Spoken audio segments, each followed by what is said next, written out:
It's a heavy rains and it's having effects on the plants also. Some plants which is kept outside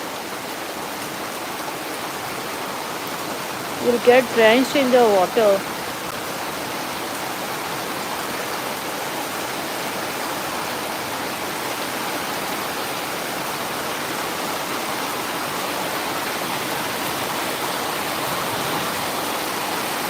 It's all see the water which is flowing down. You can see